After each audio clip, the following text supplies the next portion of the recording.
Members will take oath or affirmation. Secretary General, please.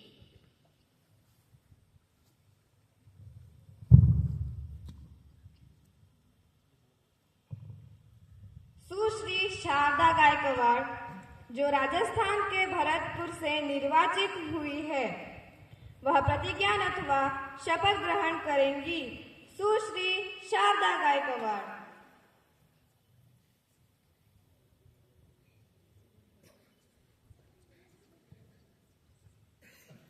महोदया, आप प्रतिज्ञान करेंगी या शपथ ग्रहण? मैं प्रतिज्ञान करना चाहती हूँ। आप किस भाषा में प्रतिज्ञान करेंगी? महोदया, हिंदी भाषा में।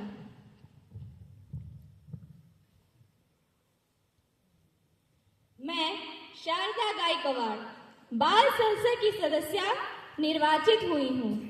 सत्यनिष्ठा से मैं प्रतिज्ञान करती हूँ कि विधि द्वारा स्थापित भारत के संविधान के प्रति मैं श्रद्धा रखूंगी, देश की संप्रभुता और एकता बनाए रखूंगी तथा जिस पद को मैं ग्रहण कर रही हूँ उसके कर्तव्य का श्रद्धापूर्वक पालन करूंगी।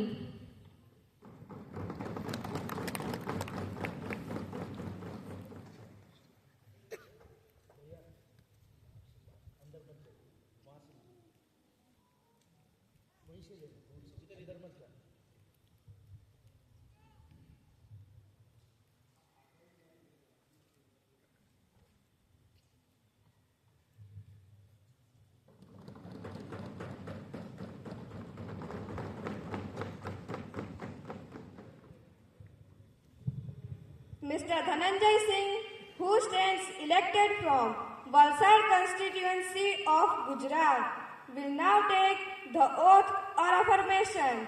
Mr. Dhananjay Singh.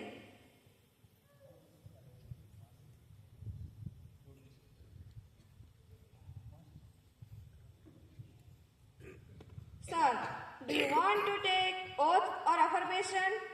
Oath, please. In which language would you like to take oath? In English.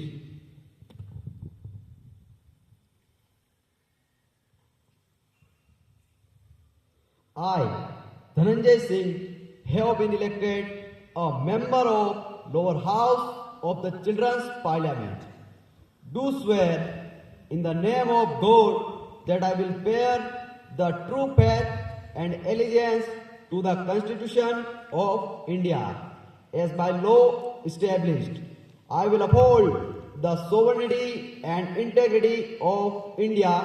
I will faithfully discharge the duty.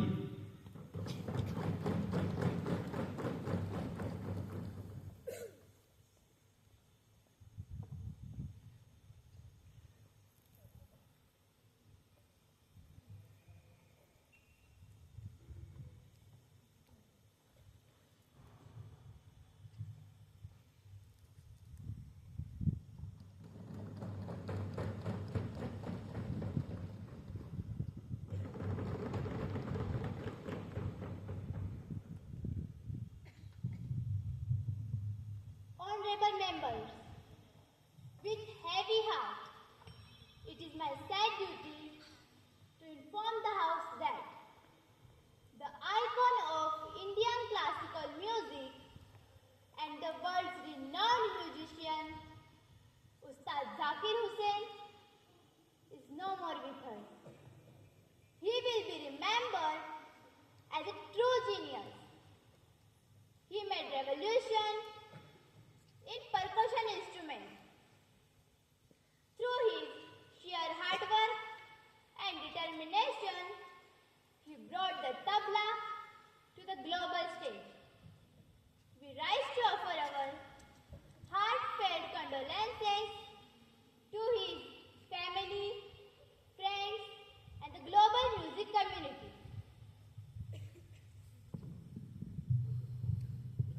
Prime Minister, please. Honorable Madam, I express my deep tribute to the great Emperor of Music on his sad demise. The great musician ruled over the hearts of people. not only in India but also abroad. Ustad Zakir Hussain had given a number of wonderful performances in Europe, Canada, USA and Russia. Ustad Zakir Hussain is not physically present among us, but he lives in our hearts in the form of music. I once again share my deep feelings over his sad demise with his relatives, disciples and friends. Thank you, madam. Leader of opposition, माननीय अध्यक्ष महोदया, महान तबला वादक उस्ताद जाकिर हुसैन जी के निधन से हमें गहरा दुख हुआ है। उन्हें एक सच्चे प्रतिभाशाली व्यक्ति के रूप में हमेशा याद किया जाएगा। वे भारतीय शास्त्रीय संगीत के क्रांति दूत थे। उन्होंने तबले को वैश्विक मंच पर लाया और लाखों लोगों को मंत्रमुग्ध कर दिया। अपने हुनर के माध्यम से उन्होंने भारतीय शास्त्रीय परंपराओं को वैश्विक संगीत के साथ बड़ी सहजता से एक किया और सांस्कृतिक एकता के प्रतीक बन गए। उस्ताद जाकिर हुसैन के प्रतिष्ठित प्रदर्शन और भावपूर्ण रचनाएं संगीतकारों और संगीत प्रेमियों को हमेशा प्रेरित करती रहेगी। उनके परिवार, दोस्तों और वैश्विक संगीत समुदाय के प्रति मैं अपनी गहरी संवेदनाएं व्यक्त करती हूँ। धन्यवाद महोदया। So members, now we should stand and observe silence to mourn the departed soul.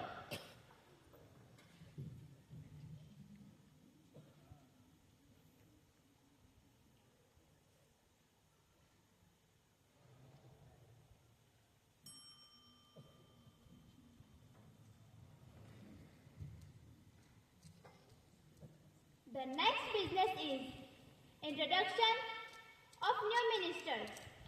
Honorable Prime Minister, please. Honorable Madam, I want to introduce these new ministers to you and House. Mr. Raviraj Patil, who has been appointed as the Minister for Parliamentary Affairs.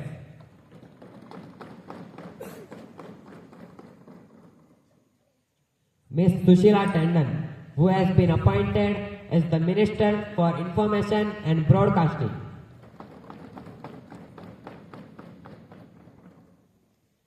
Mr. Sanjay Gupta, who has been appointed as the Minister of Sports. Thank you, Madam. It gives me an immense pleasure to inform the House that we have among us representatives from England who have graced the occasion. They will be with us for some days. I take this privilege to introduce them to you. On my right, Honorable Speaker Madam, Ms. Dana Victoria.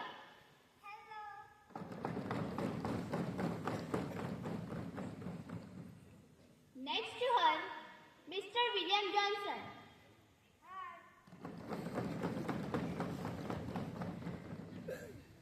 Next to him, Ms. Jennifer Dennis, the State Minister of Foreign Affairs.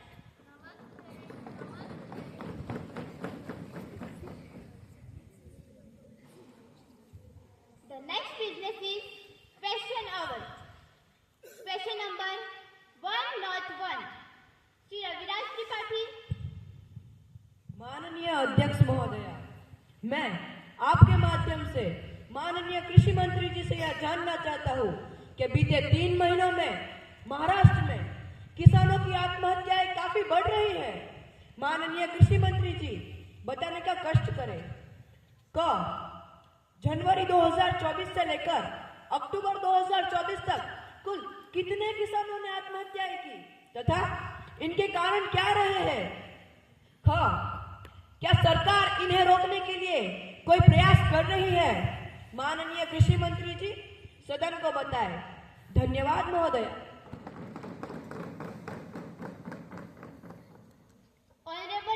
Agriculture Minister, please. माननीय अध्यक्ष महोदया, मैं आपके माध्यम से सदन के माननीय सदस्य श्रीमान त्रिपाठी जी को सूचित कराना चाहती हूँ कि यह बात सत्य है कि पिछले कई दिनों से किसानों की आत्महत्याएं बढ़ रही है।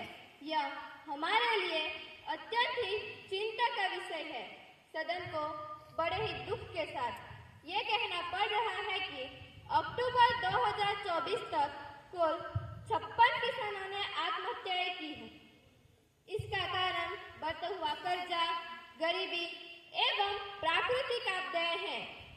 ऐसे किसानों के लिए सरकार ने सहायता राशि की घोषणा की है, जिसके अंतर्गत कुल 170 करोड़ रुपए वितरित किए जा चुके हैं। आत्महत्याएं करने वाले किसानों के परिवारों को 5-5 लाख रुपए अनुग्रह राशि के रूप में दिए जा चुके हैं। साथ ही साथ किसानों को कम ब्याज दर पर ऋण उपलब्ध करवाने के लिए एग्रीकल्चर रिस्क फंड की भी स्थापना की गई है। धन्यवाद महोदया। Renuka Malhotra, supplementary question. माननीय अध्यक्ष महोदया, मैं आपके माध्यम से यह जानना चाहती हूँ कि कृषि मंत्री जी ने जो अभी अपने वक्तव्य में बताया कि 170 करोड़ रुपए वितरित किए जा चुके हैं, लेकिन कब कितने किसानों को यह सहायता राशि से लाभ पहुंचा है? क्या यह धनराशि किसानों तक पहुंच पाई है? कृपया कृषि मंत्री जी वास्तविकता का ब्यौरा दे। धन्यवाद महोदया। माननीय कृषि मंत्री। माननीय अध्यक्ष महोदया, यह बात बिल्कुल बेबुनियाद है। सरकार इस समस्या को सुलझाने का हर संभव प्रयास कर रही है। अभी तक 3,526 किसान हमारी सहायता राशि से लाभान्वित हो चुके हैं। किसी भी पीड़ित के साथ अन्याय नहीं किया जाएगा। यदि कहीं से कोई शिकायत मिलती है तो दोषी कर्मचारियों एवं अधिकारियों के खिलाफ कड़ी से कड़ी कार्यवाही की जाएगी। धन्यवाद महोदया। No more supplement question, please. Question number 102. Divya Pandya. Honorable Madam, the government introduced National Education Policy 2020. There was massive campaign to highlight and introduce NEP 2020. But in this regard, I want the Education Minister to give clarification about two things. A. When will be NEP 2020 properly implemented all over the country? B. NEP has emphasis on skill development, but practically, the trained teachers who can develop skills are not recruited. So, what steps would government take in this regard? Thank you, Madam. Education Minister, please. Honorable Madam, National Education Policy 2020 is one of the revolutionary initiatives of our government. We are aware that proper implementation of NEP has certain challenges. Skill development among students are of the key features of NEP. Honorable Prime Minister is quite keen and particular.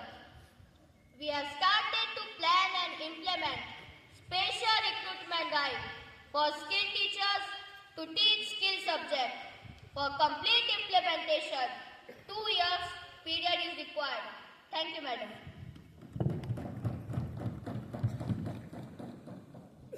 No supplement question, please. Question number 103. Ramnik Bhai Rana. Honorable Madam, we are importing dairy products from China. Recently, some children consumed this and got food poisoning, and they were admitted to hospitals. Still, the products are sold in market. So, I want to know, why did government decide to import these products from China? Second, is the government aware of this food poisoning? Is any action taken against the culprit? Minister, please inform the House. Thank you, ma'am. Health Minister, please. Honorable Madam, government decided to import these products from China because of low rates as compared to Switzerland and American products. Quality was ensured. The government is highly aware of this food poisoning. The input has been received.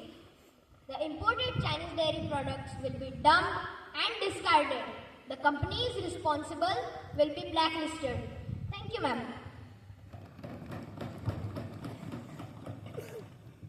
Mr. Dhananjay Singh, supplementary question. Respected Madam, what steps are taken for the quick recovery and safety of affected children? Honorable Health Minister, please inform the House. Thank you, Madam. Health Minister, please. Honorable Madam, I would like to inform the House that immediately the children were admitted to the hospitals. Special care was also taken. The inquiry committee has been set up. The committee will submit its report at the earliest. Accordingly, action will be taken. Safety and good health of the children is the topmost priority of our government. Thank you, ma'am. Question number 104. Miss Mitali Sharma. माननीय अध्यक्ष महोदया, मैं आपके माध्यम से माननीय petroleum मंत्री से यह पूछना चाहती हूँ कि वर्तमान वैश्वीकरण और औद्योगिकरण के दौर में पेट्रोलियम उत्पाद का उपभोग केवल उच्च आय प्राप्त करने वाले लोगों को ही आवश्यक नहीं, बल्कि मध्यम वर्गीय और आम लोगों के जीवन का भी अभिन्न हिस्सा बन गया है।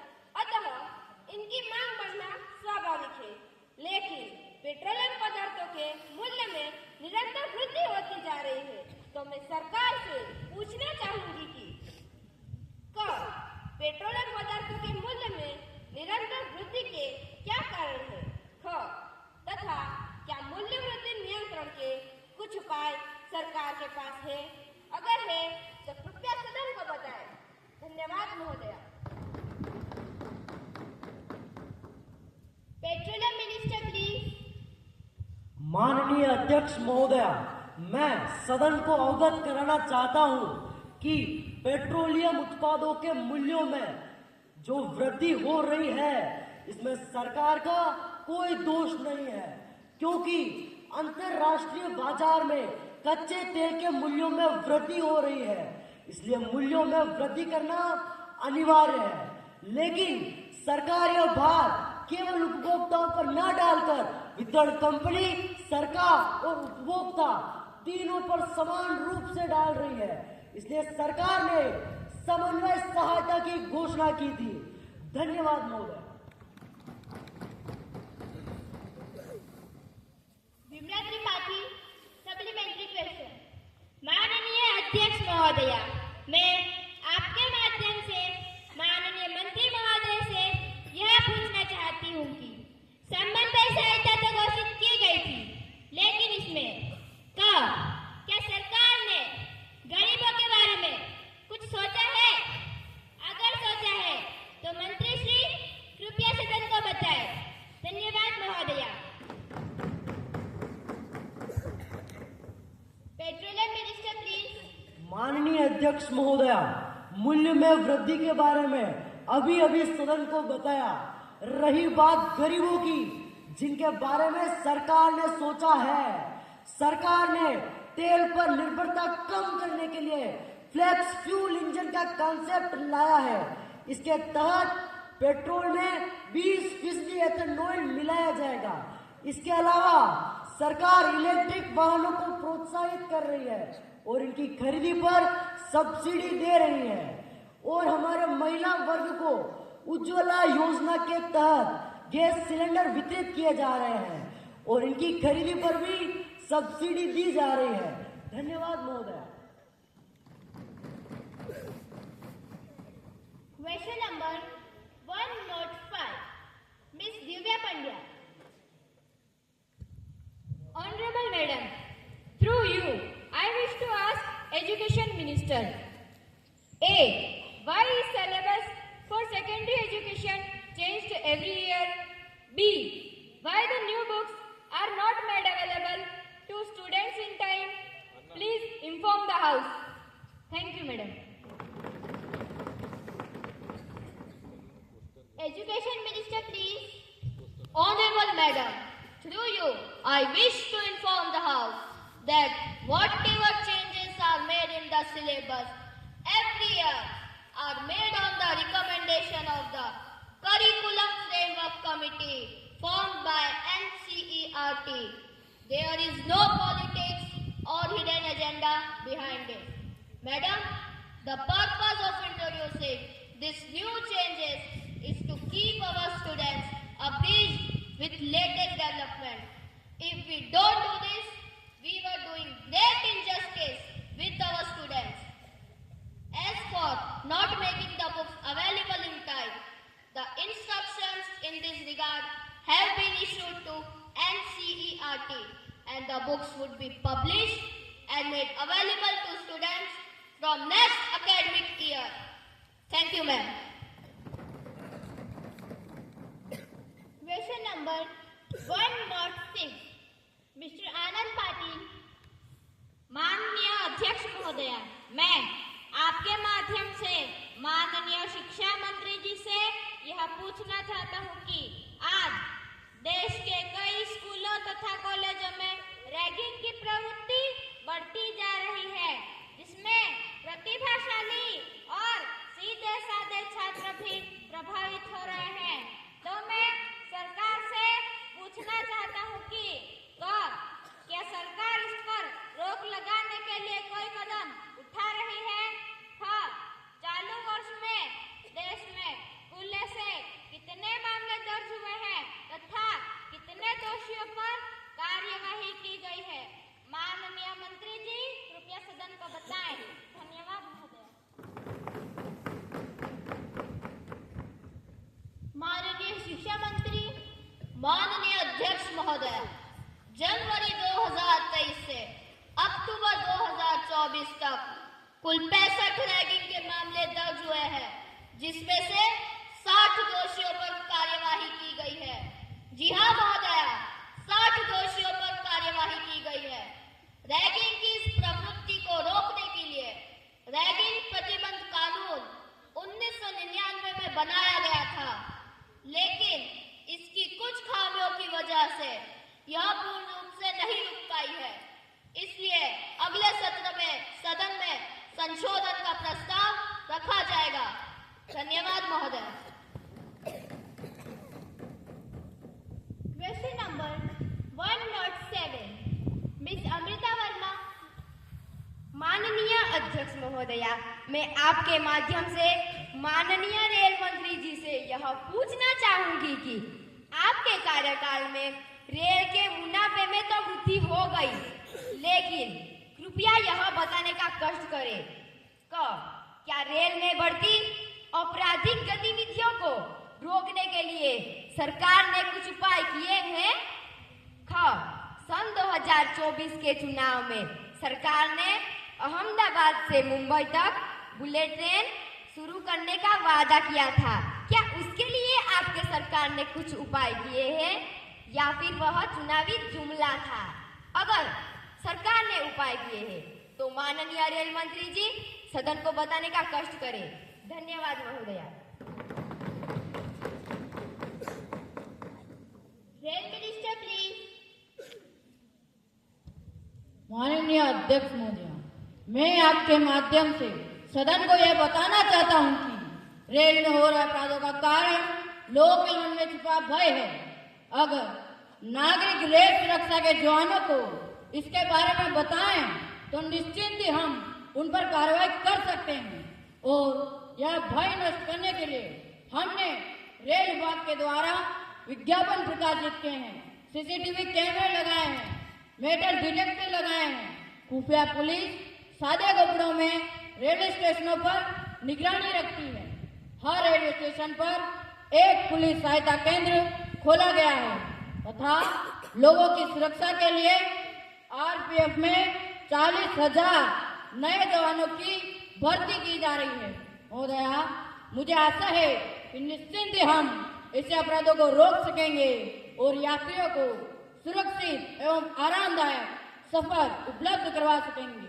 रही बात अहमदाबाद से लेकर मुंबई तक बुलेट ट्रेन बनाने की, तो सरकार का इरादा है कि यह कार्य 2029 तक पूरा हो जाएगा। धन्यवाद महोदय। मान्यवर, हम सभी जानना चाहेंगे, क्या 2029 में भी आप ही रेल मंत्री बने रहेंगे? Rail minister please. मैडम जी, रही बात हमारी, अरे तोहार हमारी चिंता बिल्कुल मत कीजिए, हम ही रेल मंत्री बने रहेंगे, समझे ना? और 2029 में फिर एक बार हमारी ही सरकार आएगी। एक बार धन्यवाद महोदय। The question hour is over. The next business is calling attention motion. Opposition leader Mitali Sharma and S. Kothari to call the attention of Mr. Home Minister regarding terrorist attack on Indian border. Mr. S. Kothari. माननीय अध्यक्ष महोदय, मैं आपके माध्यम से माननीय गृह मंत्री जी का ध्यान देश की सीमा पर विभिन्न स्थानों पर हो रहे आतंकवादी हमलों की ओर सरकार का ध्यान आकृष्ट करना चाहता हूं। माननीय महोदया, मुझे बड़े दुख के साथ सदन में यह बताते हुए कष्ट हो रहा है कि पिछले 7 महीनों से लगातार देश की उत्तर पश्चिमी सीमा पर आतंकवादी अलग अलग तरीकों से देश के जवानों को टारगेट कर रहे हैं। माननीय महोदया, ऐसे हमलों में कई निर्दोष नागरिकों को भी अपनी जान से हाथ धोना पड़ रहा है तथा सरकार की सार्वजनिक संपत्ति के साथ साथ नागरिकों को अपनी निजी संपत्ति से भी हाथ धोना पड़ रहा है। देश की सीमा की रक्षा करने वाले जवानों के परिवार में सतत भय व्याप्त है। ऐसे दुर्भाग्यपूर्ण परिस्थिति के नियंत्रण हेतु माननीय गृह मंत्री जी से अनुरोध करता हूं कि सदन को वह विस्तार से अवगत कराए। धन्यवाद महोदय। Home minister please. माननीय अध्यक्ष महोदया, मैं आपके माध्यम से सदन को यह बताना चाहता हूं कि पिछले 7 महीनों से देश की उत्तरी पश्चिमी सीमा पर अलग अलग स्थानों पर आतंकवादी है जो देश की एकता और अखंडता को जो खतरा पहुंचाने की साजिश कर रहे हैं। ऐसी अमानवीय घटनाओं की हमारी सरकार निंदा करती है। माननीय महोदया, देश की सुरक्षा एजेंसियों के द्वारा जो प्राथमिक जांच पड़ताल की गई, उसमें यह जानकारी सामने आई कि इस प्रकार की बर्बरतापूर्ण गतिविधियों के पीछे लश्कर-ए-उमर, हिजबुल मुजाहिदीन जैसे आतंकवादी संगठनों का हाथ है। ये आतंकवादी संगठन सीमा पार पहाड़ी इलाकों में पाकिस्तान के रिटायर्ड सैनिक अधिकारियों तथा आईएसआई द्वारा प्रशिक्षण प्राप्त करके अपने देश की सीमा को असुरक्षित करना चाहते हैं। लेकिन सीमाओं पर हमारे जवान बड़ी सतर्कता से सीमा की निगरानी कर रहे हैं, लेकिन सीमा पर आतंकवादियों को स्थानिक लोगों के द्वारा सहायता प्राप्त होती है और आतंकवादियों के द्वारा हर बार नए नए तरीके अपनाए जाते हैं। फिर भी सरकार निरपराध नागरिक शहीद जवानों के परिवारों का पूरा ध्यान रख रही है तथा ऐसी घटनाएं निकट भविष्य में नहीं होगी, उसकी पूरी खबरदारी सरकार ले रही है। धन्यवाद महोदय। रविराज त्रिपाठी। माननीय अध्यक्ष महोदया, मैं आपके माध्यम से माननीय गृह मंत्री जी से यह जानना चाहता हूँ कि उन्होंने अभी अभी अपने वक्तव्य में बताया कि हम इस प्रकार की टेररिस्ट अटैक की निंदा करते हैं और इसका समर्थन नहीं करते हैं, लेकिन महोदया यह गतिविधियों में दिन प्रतिदिन नियंत्रण होने के बदले हालात और ही बिगड़ते जा रहे हैं। परिणामतः सीमा पर रहने वाली जनता में भय और सरकार के प्रति आक्रोश बढ़ रहा है। देश की सीमा पर ग्रस्त रहने वाले सैनिकों के परिवार हर समय हर दिन चिंता और परेशानी में जी रहे हैं। सरकार की कानूनी व्यवस्था सीमा पार टेररिज्म के मामले में बिल्कुल पंगु हो गई है। यह सरकार के लिए बड़ी शर्म की बात है। शहीदों के परिवारों का दुख पीड़ा देखकर यह सिद्ध होता है कि सरकार कितनी उदासीन और लापरवाह है। अतः मैं माननीय गृह मंत्री जी से कहता हूं कि अपनी नैतिक जिम्मेदारी स्वीकारते हुए त्याग पत्र दे दे।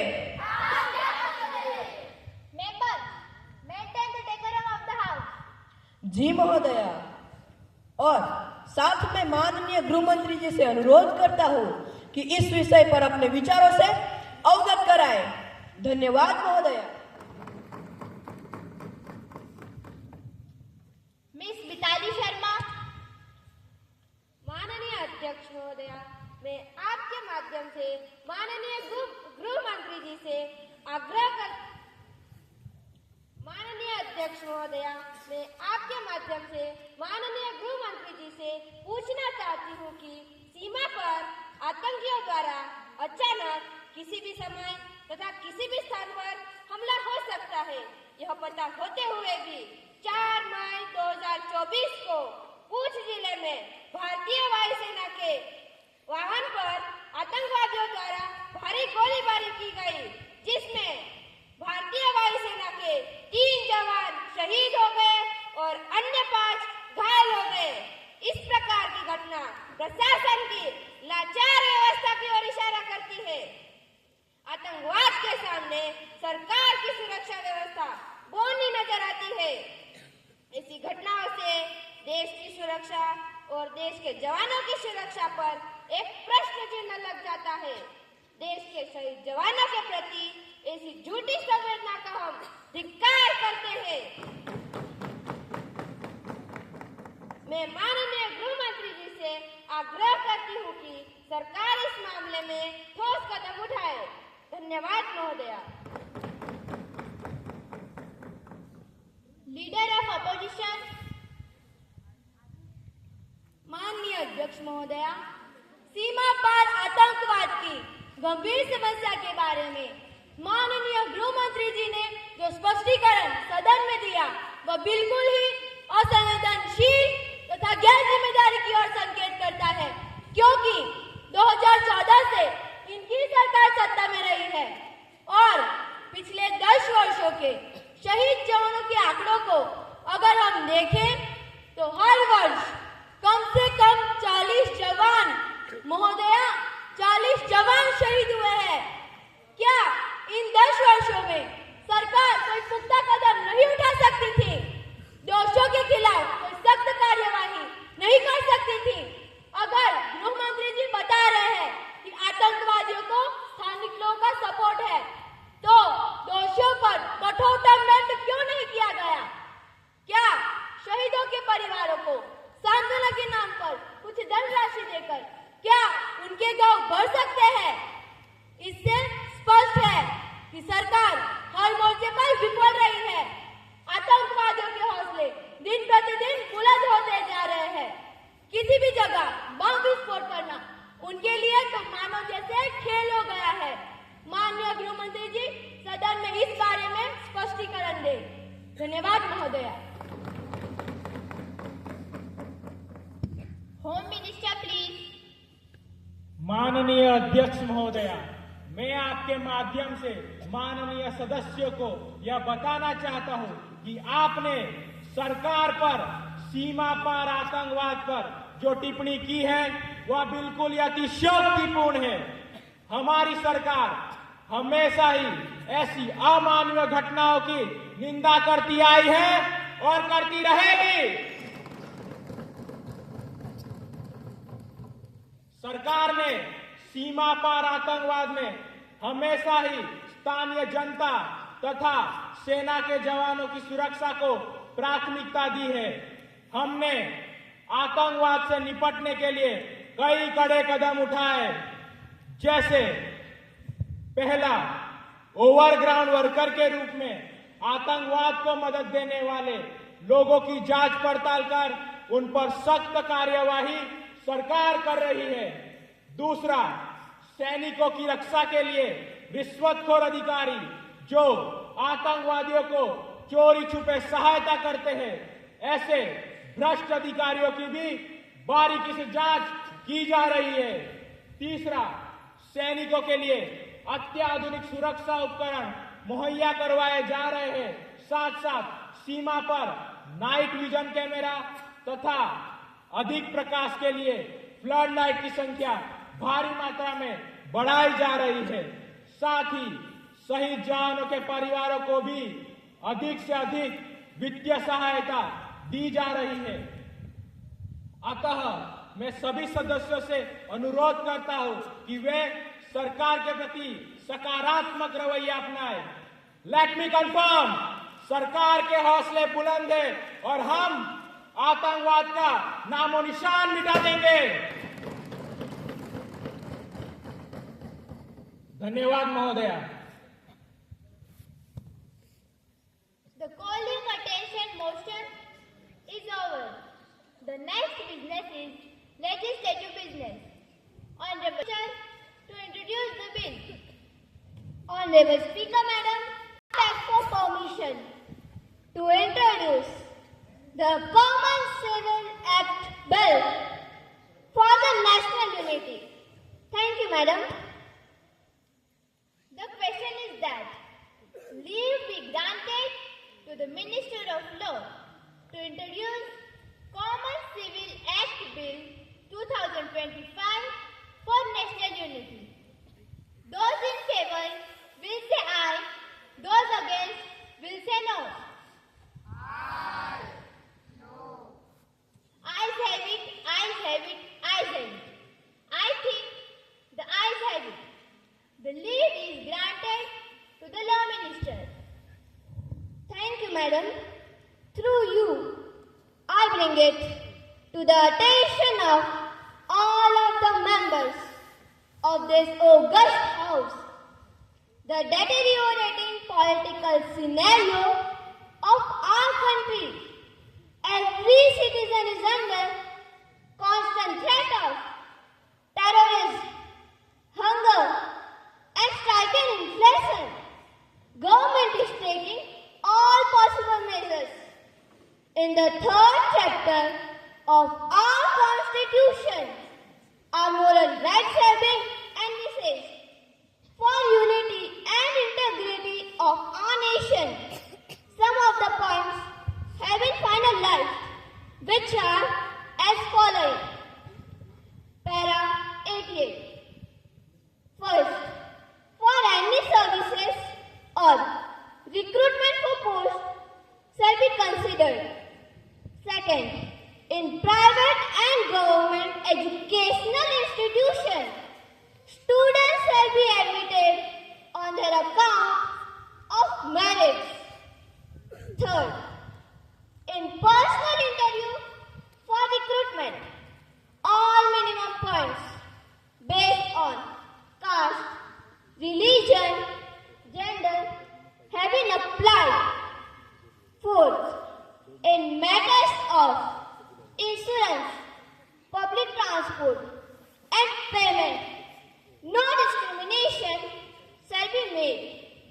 Honorable Speaker, Madam, now I am confident that all the honorable members of this House across the parties will welcome the bill heartily. With these words, now I move that the Common Civil Act Bill 2025 will be taken into consideration. Thank you, madam.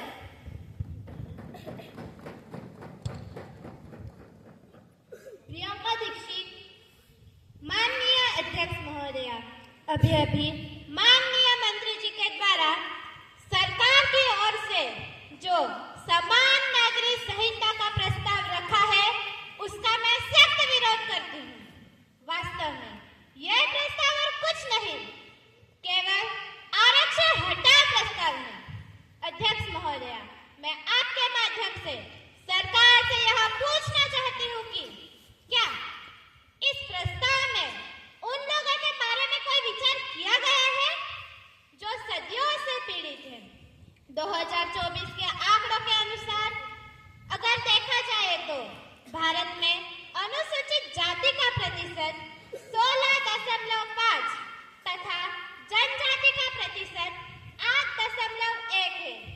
इससे तो यह सिद्ध होता है कि भारत के गरीब, पिछड़े तथा पीड़ित लोगों के प्रति सरकार के हृदय में कोई सहानुभूति नहीं है।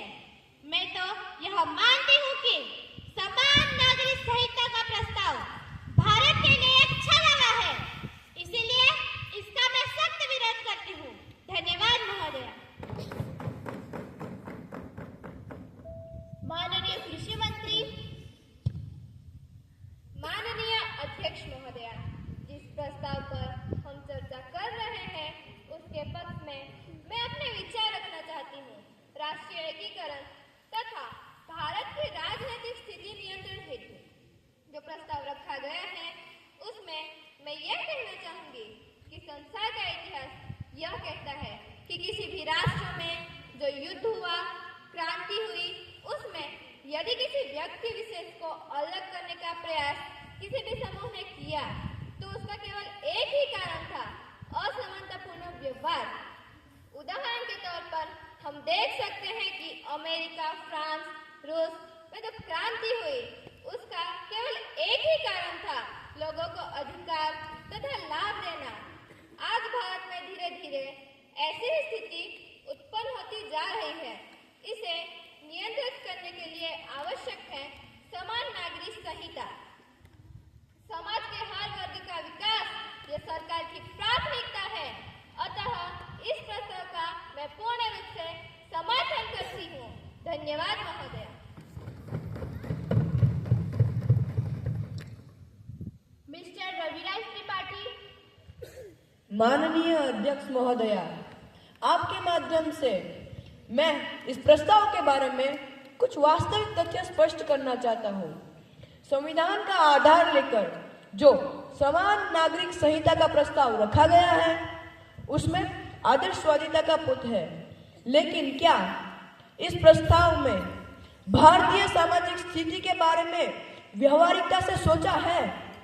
क्योंकि ये प्रस्ताव केवल किसी जाति या समाज के विकास से ही संबंध नहीं रखता, इससे शारीरिक दृष्टि से अक्षम लोग भी प्रभावित होते हैं। ऐसे कई लोग हैं जिनकी संख्या 1,20,00,000, जी हाँ महोदया, 1,20,00,000 से भी अधिक है। उनके पास भी प्रतिभा है लेकिन शारीरिक क्षमता नहीं, इसके लिए उनका पर्याप्त विकास नहीं हो पा रहा है। एक तो पहले ही विधाता ने उनके साथ न्याय नहीं किया और सरकार भी ऐसे में उनका साथ छोड़ दे तो ये कहां तक उचित है। इसलिए मैं इस प्रस्ताव का सख्त विरोध करता हूं। धन्यवाद महोदय। मिस्टर विकास माथुर। माननीय अध्यक्ष महोदया, प्रस्तुत विषय के समर्थन में मैं अपने विचार व्यक्त करना चाहता हूं। अभी अभी आरक्षण के लिए जो बात रखी गई है उसका दिव्यांगों से कोई संबंध नहीं है। इससे दिव्यांगों के जीवन में कोई नकारात्मक प्रभाव नहीं पड़ेगा। जहां तक सवाल है दिव्यांगों के जीवन का, इसके लिए पूर्व से ही विशेष कानून बने हुए हैं और सरकार की इनमें कोई परिवर्तन करने की इच्छा नहीं है। समान नागरिक संहिता के द्वारा हम प्रतिभाशालियों के भविष्य के साथ न्याय करके इस देश को विज्ञान और प्रौद्योगिकी क्षेत्र में विकसित कर सकते हैं और भारत को एक महाशक्ति बना सकते हैं। विशेष अधिकारों की आड़ में हम देश का भविष्य अवनति के गर्त में नहीं डाल सकते। प्रत्येक व्यक्ति को उसकी योग्यता के अनुसार न्याय दिलाना हमारी सरकार का मुख्य उद्देश्य है, ताकि देश से हो रहा प्रतिभा पलायन रुक सके। अतः देश हित को ध्यान में रखते हुए मैं इस प्रस्ताव का समर्थन करता हूं। धन्यवाद महोदय। मिसेस पूजा सिन्हा। माननीय अध्यक्ष महोदय, अभी अभी सत्ता पक्ष के सदस्यों ने दिव्यांगों के बारे में जो स्पष्टीकरण दिया है वे निश्चित ही प्रशंसनीय है। फिर भी इस समाज का दिव्यांग वर्ग ही नहीं अपितु नारी जाति भी इसका अभिन्न अंग है, जो सदियों से उपेक्षित, पददलित एवं शापित है। समाज रूपी गाड़ी को चलाने के लिए स्त्री और पुरुष इसके दो पहिए हैं। समाज और देश के विकास के लिए महिला विशेषाधिकार जिसे नजरअंदाज नहीं किया जा सकता। आज महिलाओं को 33% आरक्षण देने का मामला विवादास्पद बना हुआ है। आरक्षण देने की तो दूर की बात है, लेकिन जो है उसे भी हटाने की साजिश की जा रही है। यह स्थिति समाज और देश के लिए शोचनीय है। अतः मैं कहना चाहूंगी कि समान नागरिक संहिता का प्रस्ताव महिलाओं के जज्बातों का गला घोटने वाला है। इसलिए मैं इस प्रस्ताव का सख्त विरोध करती हूँ। धन्यवाद महोदया। शारदा गायकवाड़। माननीय अध्यक्ष महोदया, मैं आपके माध्यम से सदन को इस प्रस्ताव में महिलाओं के आरक्षण पर जो विचार रखा गया है उसका मैं स्पष्टीकरण देना चाहती हूँ कि सरकार का ये प्रस्ताव महिला विरोधी या किसी जाति, धर्म, समूह का विरोधी नहीं है, बल्कि ये प्रस्ताव तो व्यक्ति के बीच जो भेद है उसे समाप्त करने तथा व्यक्ति को उसके योग्यता के अनुसार सम्मान दिलाने वाला है। क्योंकि संविधान जो देश की शासन व्यवस्था को चलाने का मुख्य स्रोत है, अगर वही यह कह रहा है कि भारत के सभी नागरिक समान हैं तथा उनके बीच जाति, धर्म, समूह या स्त्री पुरुष जैसा अंतर ही नहीं है, तो सरकार मानव अधिकार के पक्ष का पूर्ण समर्थन कर रही है। हम सभी देख पा रहे हैं कि किसी एक लाभ पद पर स्त्री और पुरुष दोनों कार्य कर रहे हैं, तो उनको प्राप्त होने वाला वेतन भी समान है। तो उस पद पर नियुक्त नियमों पर छूट क्यों? क्या यह अविवेकपूर्ण नहीं है? क्या यह सरासर गलत नहीं है? महोदया, हम तो आपके माध्यम से बस इतना ही कहना चाहते थे कि भारत में हर व्यक्ति, हर नागरिक को उसकी योग्यता के अनुसार लाभ पद मिले, इसलिए आरक्षण संबंधी सवाल ही नहीं उत्पन्न होता। धन्यवाद महोदय। मिसेस पुष्पांजलि Sharma. Honorable Madam, I am going to speak against this bill. India being the greatest preacher of truth and non-violence and has been on the top of the world. Respected Madam, I humbly state that the culture and civilization are the carrier of values like humanity and morality. But I am unhappy to find that because of this bill, all human values are being crushed underfoot. This is the great tragedy of nation when a class of people who shed their sweat and blood are driven by the same stick. So, I would like to say that this bill should be abolished. Thank you. Mr. Prime Minister, please. माननीय अध्यक्ष महोदय, सर्वप्रथम मैं उन सभी सदस्यों का आभारी हूँ जिन्होंने सरकार द्वारा लाए गए समान नागरिक संहिता कानून 2025 के प्रस्ताव पर अपने अमूल्य विचार व्यक्त किए। गणमान्य सदस्यों द्वारा दिए गए सुझाव पर सरकार जरूर विचार करेगी। माननीय अध्यक्ष महोदय, समान नागरिक संहिता के संदर्भ में मैं कहना चाहता हूं कि हमारी सरकार भारत के किसी भी जाति, वर्ग या समूह पर अन्याय करके अपनी सहमति नहीं बनाना चाहती। हम यह सोच रहे हैं कि कोई भी विचार राष्ट्र हित में हो, राष्ट्र सर्वप्रथम। मित्रों, इसके साथ कोई समझौता नहीं हो सकता। राष्ट्र की एकता और अखंडता के बारे में जो देश की हालत है वह हम सब देख ही रहे हैं। हमारे कई प्रतिभाशाली युवक विदेशों में जाकर अपनी प्रतिभा बेच रहे हैं, जिसका विकसित देश पूरा लाभ उठा रहा है। जरा सोचिए मित्रों, इसका क्या कारण है? ऐसे प्रतिभावान नवयुवकों को हम अपने देश में उचित अवसर उपलब्ध नहीं करवा पा रहे हैं। साथ ही साथ भ्रष्टाचार, पृथकतावाद और सांप्रदायिकता के कारण देश में अशांति तथा भय का माहौल है। इन सभी बातों से यही सिद्ध होता है कि हर भारतीय के मन में राष्ट्र के प्रति जो सम्मान की भावना होनी चाहिए वह थोड़ी कम है। संक्षिप्त में मैं यही कहना चाहता हूँ कि इन सभी समस्याओं को जड़ से उखाड़ कर फेंकना है तो समान नागरिक संहिता के अलावा और कोई विकल्प नहीं है। राष्ट्र की एकता और अखंडता को सुरक्षित रखना है तथा वैश्वीकरण के दौर में टिकना है तो एकमात्र उपाय है समान नागरिक संहिता।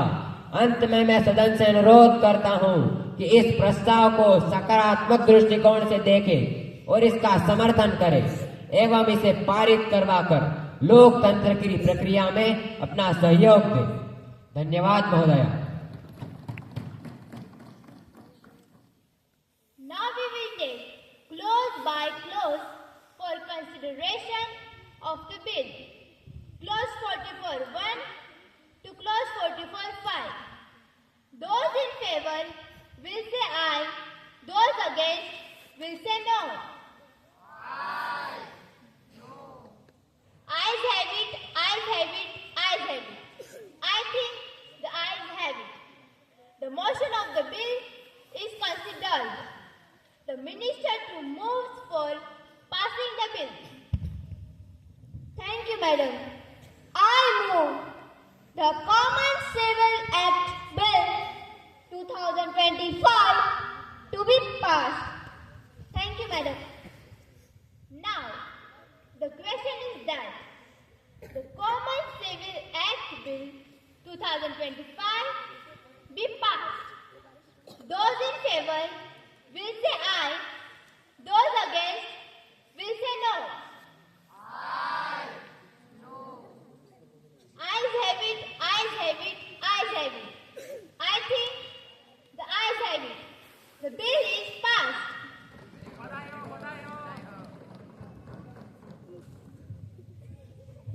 Honorable members, the House is adjourned till 11 a.m. tomorrow.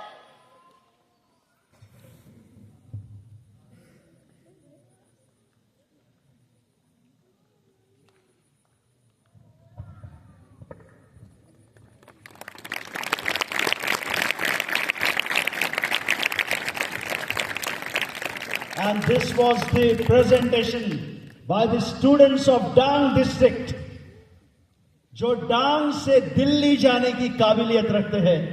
ऐसे हमारे डांग के बच्चों ने बता दिया कि ख्वाहिश ये बेशक नहीं कि तारीफ हर कोई करे, ख्वाहिश ये बेशक नहीं कि तारीफ हर कोई करे, हाँ लेकिन कोशिश ये जरूर थी कि कोई बुरा ना कहे। हम सबकी ओर से परम सम्मान्य निर्णायक EMRS स्कूल के सम्मानीय प्राचार्य श्री बिंद्रावन पाल जी से मैं अनुरोध करना चाहूंगा कि इस मौके पर कृपया 2 शब्द कहें। I humbly request you, sir, to kindly give your comments at this moment. Please.